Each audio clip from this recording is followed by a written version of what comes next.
சேலம் மாவட்டம் ஏற்காட்டில் கனமழையால் மலைப்பாதை சாலைகளில் வெள்ளம் பெருக்கெடுத்து ஓடுகிறது.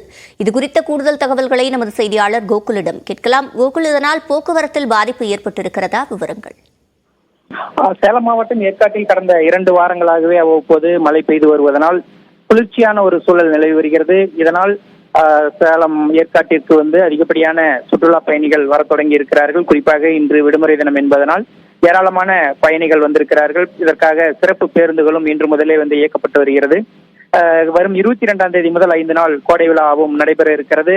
எனவே இந்த நிலையில் தற்பொழுது இன்று காலை முதலே ஏற்காடு வான மேகமூட்டத்துடன் காணப்பட்ட நிலையில் பிற்பகலில் திடீரென கனமழை பெய்ய தொடங்கி தற்பொழுது மழை பெய்து வருகிறது.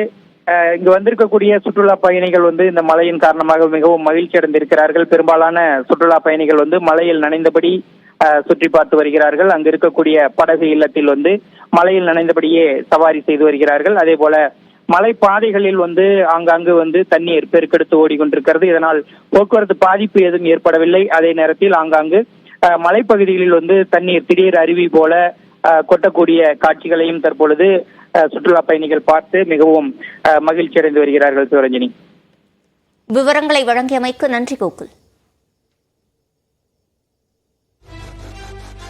கன்னியாகுமரி மாவட்டத்தில் உள்ள பேச்சிப்பாறை அணை முழு கொள்ளளவை எட்டியதை தொடர்ந்து வினாடிக்கு 500 கன அடி உபரி நீர் வெளியேற்றப்பட்டு வருகிறது.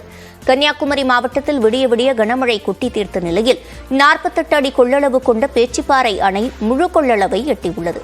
இதனையடுத்து அணையிலிருந்து வினாடிக்கு 500 கன அடி உபரி நீர் வெளியேற்றப்பட்டு வருகிறது. இதனால் கோதையாறு, தாமிரபரணி ஆற்றின் கரையோரம் வசிக்கும் மக்கள் பாதுகாப்பான இடங்களுக்கு செல்லுமாறு மாவட்ட நிர்வாகம் கோரிக்கை விடுத்துள்ளது.